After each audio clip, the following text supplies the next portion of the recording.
Hi everyone, कैसे हो आप सब। तो फाइनली ना आप सबका इंतज़ार अब ख़त्म हुआ, क्योंकि आज से मैं एक्सप्लेन करने वाली हूँ फ्लैश सीज़न 9 की एक्सप्लेनेशन। तो यहाँ पर अभी ना सीज़न 9 का सिर्फ एक ही एपिसोड जो है रिलीज़ हुआ है, जो कि 8 फरवरी को ऑलरेडी हो चुका है। उसी को मैं आज यहाँ पे एक्सप्लेन करने वाली हूँ। और जो नेक्स्ट एपिसोड है ना वो 15 फरवरी को आने वाला है, और उसका जो थर्ड एपिसोड होगा वो उसके अगले नेक्स्ट वीकेंड यानी कि वेडनेसडे को आएगा। तो इसका मतलब ये है कि आपको आज से हर वीकेंड एक एपिसोड ही सिर्फ फ्लैश के देखने को मिलेंगे। तो प्लीज़ कमेंट बॉक्स में आप रोज़ रोज़ फ्लैश डालने की ना कमेंट मत कीजिएगा, क्योंकि एपिसोड रिलीज होंगे तभी तो मैं उसको एक्सप्लेन करूँगी ना। तो चलिए फिलहाल ना हम सीज़न 9 के एपिसोड नंबर 1 को स्टार्ट करते हैं, जो कि 8 फरवरी को ही रिलीज हो चुकी थी। पर मेरे कुछ एग्ज़ाम थे ना, उसी में मैं बिजी होने की वजह से उस वक्त वीडियो नहीं बना पाई। खैर यहाँ पर बातें बहुत हो गई, तो चलिए अपने सीज़न 9 को स्टार्ट करते हैं। तो हमारा जो एपिसोड नंबर 1 स्टार्ट करने से पहले ना हम पिछले सीज़न के थोड़ा सा रिकैप को देख लेते हैं, ताकि चीज़ें आप सबको रिमाइंड हो सके। तो जैसा हमने लास्ट सीजन में देखा था, ये बहुत थॉट यानी कि रिवर्स फ्लैश को फाइनली हमारे फ्लैश ने हरा दिया था। आइरिस, जो कि टाइम सिकनेस वाली बीमारी से वक्त से ही गायब होने वाली थी, फ्लैश ने उसे भी बचा लिया था। वहीं सेसिल की टेलीकाइनेटिक वाली पावर दिन पर दिन बढ़ती ही जा रही थी।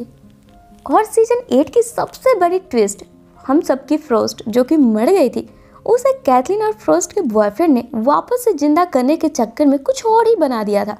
पर क्या आप भी यही सोच रहे थे ना तब से? भाई अब तो इंतजार अब खत्म हुआ, क्योंकि इससे आगे कहानी को अब हम शुरू करते हैं फ्लैश सीजन 9 के एपिसोड नंबर 1 के साथ, जिसकी शुरुआत होती है हमारे हीरो फ्लैश यानी कि बैरी के एक नाइटमेयर के साथ, जिसमें बैरी देखता है ये अपनी पूरी टीम यानी कि Frost, Chester, Allegra, Cecil, Joy और आरिस के साथ शहर में एक मेटा से लड़ रहा है। पर तभी अचानक से इसके सारे दोस्त, यहाँ तक इसकी वाइफ आइरिस भी इससे दूर जा रही है।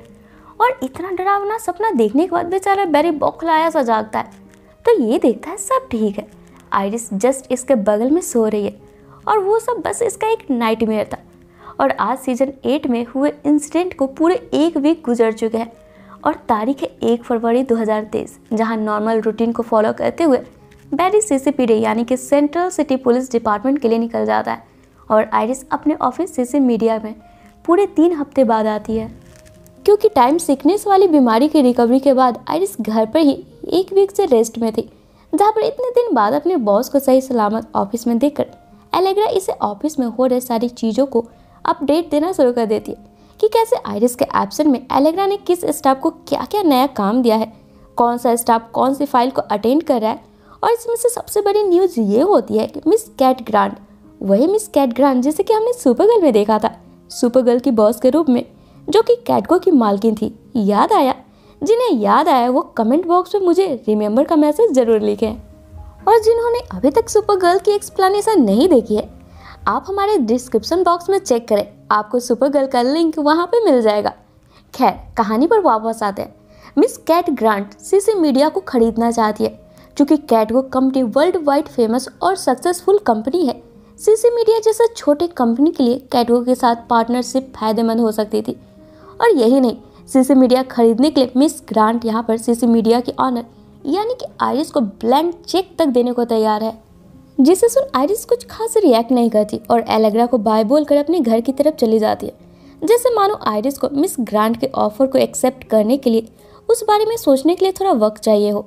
वहीं दूसरी तरफ बैरी जब सीसीपीडी पहुंचता है, इसे कैप्टन क्रैमर अपने कैबिन में बुलाती है, जिसे सुन बैरी को फील होता है जैसे क्रैमर इसे इसके प्रमोशन के लिए बुला रही है। और जब बैरी क्रैमर के सामने आता है, इसका बात सच हो जाता है। क्रैमर इससे ये पूछने के लिए बुलाती है कि नेक्स्ट वीक सीसीपीडी का डायरेक्टर रिटायर्ड हो रहा है, तो अगर बैरी फ्लैश वाली चीज़ों से टाइम निकाल पाए तो क्या यार डायरेक्टर बनना चाहेगा। जिसे सुन बैरी काफ़ी खुश हो जाता है, पर खुद से सोचने लगता है कि आखिर क्रैमर क्या बोलने वाली है, इसे मालूम कैसे चला। तभी एक ऑफिसर आकर इन्हें बताती है कि एक चोर कोड इंडस्ट्री के ट्रक को लूट रहा है, जिसे सुनकर बैरी फॉरेन फ्लैश बनकर उस जगह पर पहुंचता है, जहां पर बैरी की मुलाकात कैप्टन बूमरैंग से होती है, जो कि यहाँ पर फ्लैश को देखते इस पर अटैक कर देता है।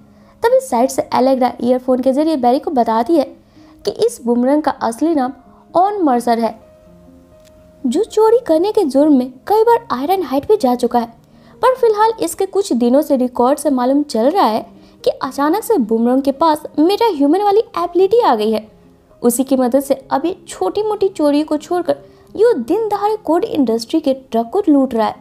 जिसे सुनकर बैरी इस पर बूमरैंग को जैसे ही पकड़ने की कोशिश करता है, बूमरैंग वापस से बैरी पर अटैक कर देता है, जिससे कि इस बार बैरी दूर जाकर गिरता है और इस बीच बूमरैंग यहाँ से फरार हो जाता है। जिसे देख चेस्टर और एलेग्रा जब बैरी से पूछते हैं कि अब इनका अगला प्लान क्या होगा बूमरैंग को पकड़ने के लिए, जवाब में बैरी बोलता है, मैंने फ्यूचर ऑलरेडी देख रखी है, ये बूमरैंग को मैंने जेल में डाल दिया है, इसलिए ऐसा करते हैं, बूमरैंग से हमें कोई खतरा नहीं है, इसलिए हम इसे आराम से कल पकड़ेंगे।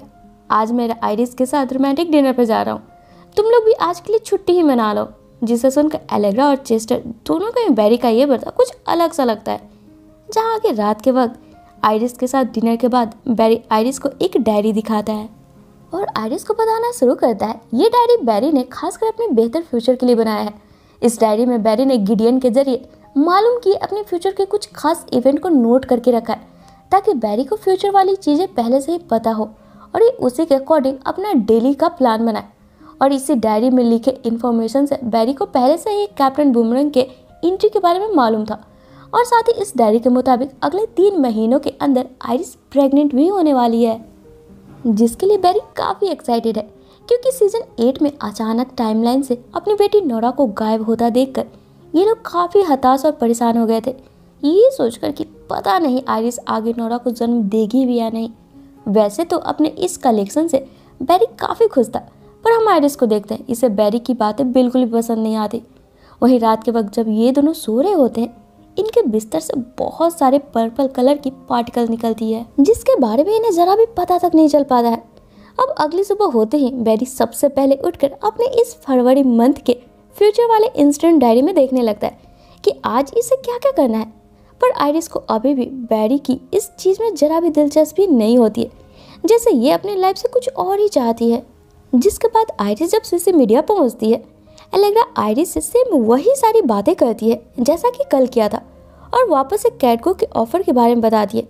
साथ ही टायलर भी आइरिस का उसी तरीके से वेलकम करती है जैसा कि कल किया था, जिसे देखकर आइरिस को लगता है अब बैरी ने टाइमलाइन में क्या गड़बड़ी की है, चीजें वापस से रिपीट कैसे हो रही है। वहीं दूसरी तरफ हम बैरी को देखते हैं जो जब सीसीपीडी पहुंचता है, इसके साथ सेम वही बातें होती है क्रैमर से जो कि कल हुई थी। तभी इन्हें बूमरैंग के ट्रक लूटने वाली बात वापस से मालूम पड़ती है, जिसे रोकने के लिए फ्लैश जब वापस से कल की तरह वहां पहुंचता है, तब बूमरैंग वही सारी बातें बोलता और करता है जैसा कि इसने कल किया था, जिसे आज रोकने के क्रम में जोर का धमाका होता है और बैरी को लगता है ये मारा गया। तभी बैरी की अचानक से नींद खुलती है, जहाँ वापस से आइरिस के साथ सो रहा होता है। और जब बैरी की नज़र यहाँ पर आज की तारीख पर पड़ती है तो ये दंग रह जाता है, क्योंकि आज वापस से डेट 1 फरवरी ही दिख रही थी। डैट मीन्स कि बैरी और आइरिस इस वक्त टाइम लूप में फंसे हुए हैं। पर आखिर ये कब और कैसे हुआ ये चेक करने के लिए दोनों फौरन ही अपनी पूरी फ्लैश टीम से मिलने स्टार लैब्स आते हैं और सभी को एक्सप्लेन करते हैं कि इनके साथ कैसे सारी चीज़ें रिपीट हो रही है।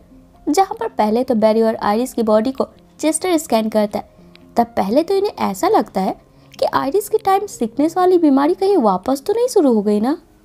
तभी जो बोलता है इनके टाइम लूप वाले इंसिडेंट से बूमरैंग का क्या कनेक्शन है, जिसे अब चेक करने के लिए बैरी फॉरेन कोड इंडस्ट्री से उस बैटरी को लेकर आता है, जिसे कि बूमरैंग आज के टाइम के अकॉर्डिंग 1 घंटे में चुराने वाला था।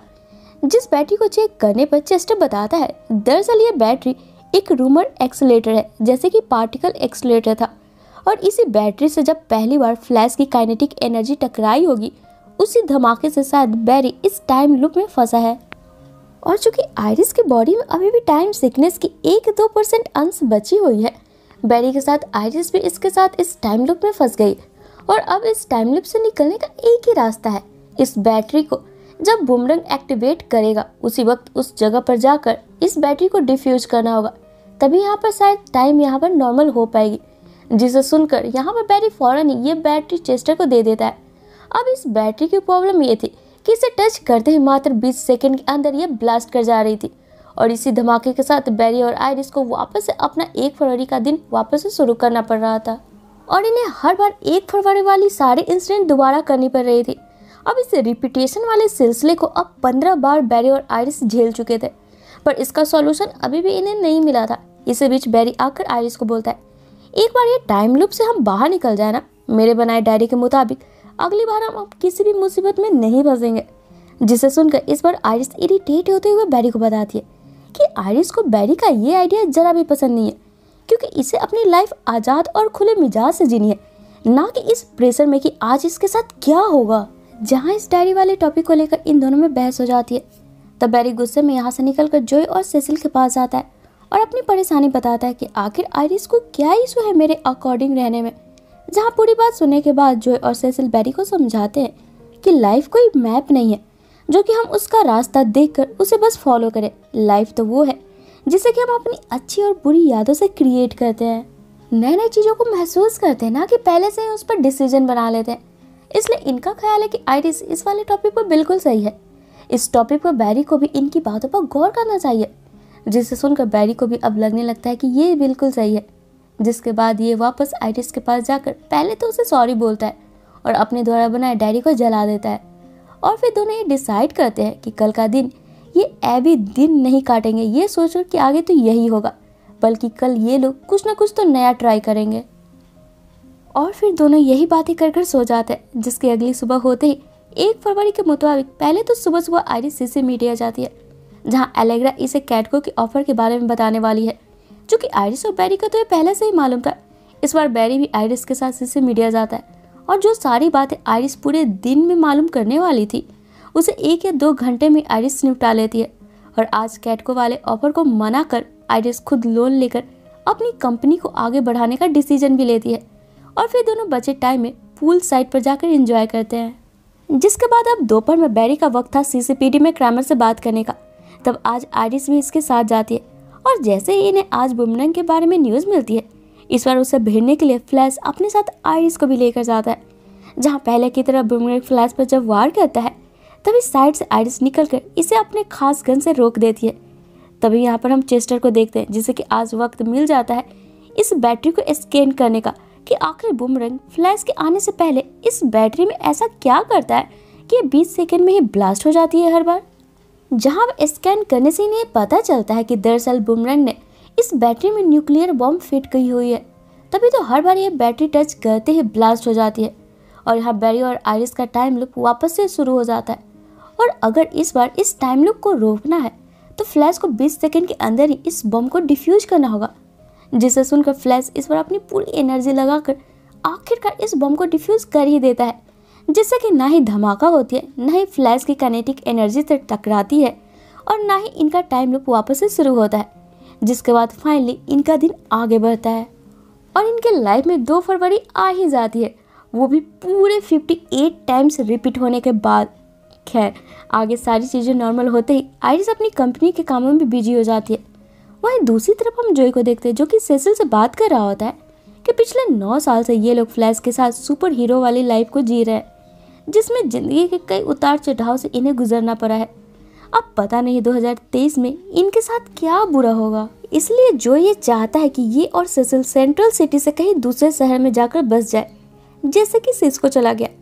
वहीं इधर अब हम बैरी को देखते हैं, जिसे कि कैथलीन के फ़ोन से मैसेज आती है, जिसे देखकर बैरी जब कैथलीन से मिलने जाता है, दरअसल इसकी मुलाकात कैथलीन की हमशक्ल से होती है, जो कि ना ही कैथलीन थी ना ही फ्रोस्ट। ये तो कैथलीन और फ्रोस्ट के बॉयफ्रेंड के द्वारा बनाए लैब एक्सपेरिमेंट का एक रिजल्ट थी, जिसके बारे में हमें डिटेल में नेक्स्ट एपिसोड में मालूम पड़ने वाला है। वहीं अब एपिसोड के आखिर में हम कैप्टन बुमरंग को देखते हैं, जो कि फ्लैश से पास से भागकर किसी दूसरे स्पीडस्टर से मिलने आता है। उसी के कहने पर तो बुमरंग ने फ्लैश को टाइम लूप में फंसाया था, पर आखिर ये स्पीडस्टर है कौन, जिसका कि सिंबल बैट यानी कि चमगादड़ की तरह है, और आखिर अब इसे फ्लैश के साथ क्या इशू है। इन सभी चीज़ों को देखने के लिए आप हमारे साथ यूं ही बने रहे। और अगर आज का मेरा ये वीडियो आपको पसंद आया हो तो इसे लाइक और अपने दोस्तों के साथ शेयर जरूर करें। तो चलिए फिर मिलते हैं अपने नेक्स्ट वीडियो में। Till then take care and bye bye.